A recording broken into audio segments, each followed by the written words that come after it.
Welcome to Shawn White's Guide to Life. Whenever I went through the surgery, I wrote what some of the experiences were like, and I'm going to share that with you. They are written in a sense that is like poetic, but they're not going to be your traditional, oh, life is so horrible poems that you would hear from most people. But they are written in a way to convey what it felt like to go through that initial lung removal process. It was so this would have occurred in 2016. Whenever I was in a hospital, I was there for about 2 weeks in the ICU, and I was in the ICU because they couldn't regulate my pain, and it took them forever to get it right. And then when they finally got it right, then they ended up releasing me. And I wrote these whenever I was still recuperating from the pneumonectomy, and I want to share them with you because they help convey the experience in ways that just talking to you would not. So I'll begin with the first one, and this is called Songs of Suffering. Without apology, I sing to you. Without regret, I move forward into life. With life, I live, never to once again squander. I sing to you tonight the tale of a hard time, a tale of a beautiful time, the tale of the Book of Carcinoid. This journey, this tale, has made me anew. I have been transformed. I have been reduced and resurrected. Not in a million lives would I have asked for another road. Not for the greatest gold would I ask away this favor. Not for the most powerful magics would I trade away my journey. These songs, these harrowing ballads are the places I have been, the angels I have loved, and the demons I have faced. We now move to the gargoyle beside oblivion. It was a dark time. Unlike anything. It was a place deep in the abyss of the sea. There were dark monsters and ghosts that surrounded me. I was alone and encircled by shades. I could feel their tendrils wrap around me, and their glass teeth chew on my skin. There were clicks and pop, roars of wind, and chains of sin. I was in a place where I laid alone. I was there, but not with my body. It felt like I was laying on my back, and I thought I stared into the starless sky, hoping to ease away my eerie uneasiness. I saw nothing to ease my pain, just an empty oblivion waiting to eat me.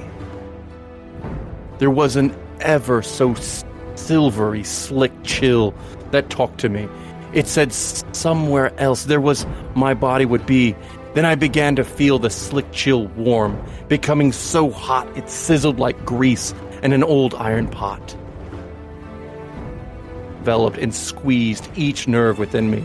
The pain became so great, I felt my body begin to convulse and shake. The heat slipped through my lips and filled me to the tips of my toes. I tried to find peace, but there was nothing to be found. Only agony, unbelievable, unimaginable agony. An agony that danced against every chord of my existence, playing a hellish cacophony of heart-rending wreckage. The pain was so great it became eternal. I found no end. It ran and poured and blasted as a river would. It became the one thing, the only thing, the everything I felt. I snapped, screamed, and pleaded for mercy. I begged with tears to end it all. The all had become something that had rendered me into something, a something that simply was something that was nothing at all. Now we will move to possession. Through a clear plastic tube, a stream of poisonous goo dripped into my side. When they pushed their scalpel against my flesh, it opened the barrier between life and death. It created a spirit-bound wound open to the world of the living. The sharpened knife created a cavernous cave, a hole filled with the black flies of oblivion. They swarm and spat, eating my breathing flesh with their vomit. From this womb, my ego-soaked doctors ate the blood-caked flies from my lung, carving out and consuming the festering rat king from my chest. Slowly, I opened my eyes from this eternally dark dream. With tears streaming down my face, I stared on. I stared on at an amorphous blob as it plopped out from the darkness. Like smoldering tar, it dripped from the ceiling. Its skin was slick and rigid and hard to the touch. Spindles reminiscent to a spider's arms covered its slug-like face. Dark tentacles poured from its mouth, writhing and slashing. It looked on at me with beady black eyes. Its leeching gaze consumed me. Latching hooks into my flesh, it pulled me deeply into its bottomless pit of despair. It hovered. It taunted me with whispers and growls. Its wings floated, swimming in the air like water. The tips of its tendrils slid across my skin, reaching into the slice of my side. It felt like slippery sandpaper driving a hot iron between my ribs. It sat on my chest, pressing into my sternum. Its weight made each breath struggle for air. It pressed its face against mine, holding me in place. Steadily and slowly it forced itself into my mouth. I could feel its anger, its madness, its frenzied hatred become mine. Not all the experiences of the journey were horrendous. Some were beautiful. My guardian angel showcases this. She was my person, my champion, my guardian. She fed me, clothed me, and stood against the forces of hell for me. She carried her rallying horn and built an army of angels to stand beside her. She protected me. She held my hand, laid beside me and told me stories. She kept me there even when I was ready to go. She anchored me when I began to float away. She pulled me in when I felt I had nothing left to give. Then there was my champion, my protector, my Archon. He was a soft voice in the darkness, a man with a sweet smile. He told me stories and made me laugh. He held my hand as I cried. He held my hand as I screamed. And he held my hand as he watched me in agony. He was my guardian angel, my Archon of the people. With his slick words and call to action, he eased hearts of those who saw me as evil. He brought loads of coffee, placing them into the hands who were hurting. He told them stories of great glee. He was the champion of the evil within me.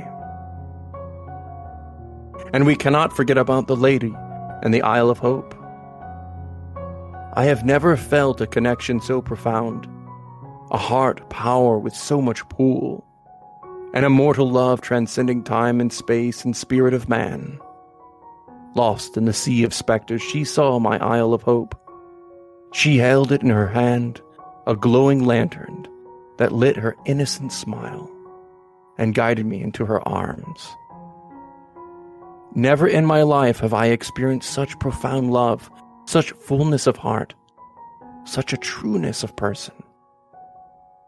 She was my soft guide, my angel of peace. With a soft smile and the nearness of her heart, she would ease away my fear.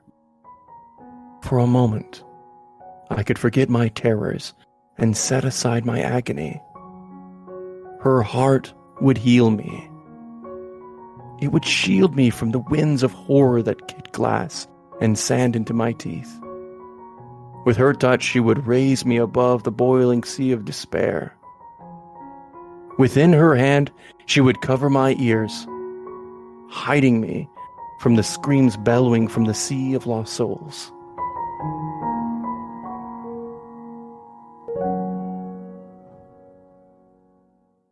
The empty hand. It was early.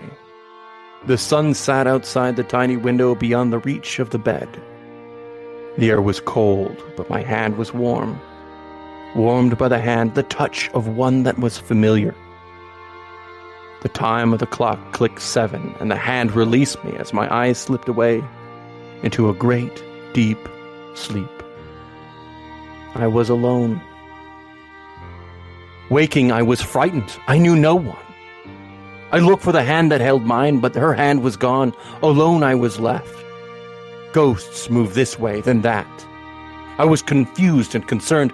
They laid me forward, crowding around me. A pause was heard. Then nothing. The nothing lasted only a moment. Behind it came the tight tug of something.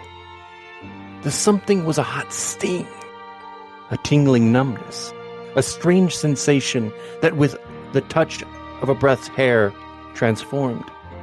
An echo of pain slipped through me, rattling my insides like quaking walls. The first droplets of pain were soft, like the pitter-power of a light rain, but with each cloud that billowed from the abyss, the storm grew greater. The droplets were hot, like the lick from the kiss of boiling grease. The storm ravaged. The burning became steel as it melted through my nerves. I could feel the heat eat away at everything that made me, me. Fear overcame me. I could not hold back the terror. My hand thrashed to find that hand, the hand who had left me. It was the first time I felt alone, the first time I was alone. Placed within the blanket of darkness to face the punishment for my innocent benevolence, I would be consumed by molten steel that was forced and flowed through me. A pain and agony that reigned till darkness I was filled. With time comes forgiveness. With time comes change. Though my heart was burned from the inside out, I accepted her and her fear. I forgave the hand that deserted me. Submerged in the silken slick water, lowered from the abrasive bitter world that I battled, I felt a soft touch, the ease of its place, the peace of its harmony. I could feel my skin revitalize. I could feel the spin stop and my breath softened. I could see again for the first time. I could feel again for the first time. I could live again for the first time. Returning to this world, my eyes opened and my heart washed. I saw a new place, a new time, a land of boundless opportunity, endless love, and immeasurable beauty. Emerging, stepping from the oiled waters, I looked to the horizon, my eyes turning to those who had walked with me, to those who had held and forgotten my hand. And I walked forward. These were the poems I wanted to share with you today. Thank you for listening.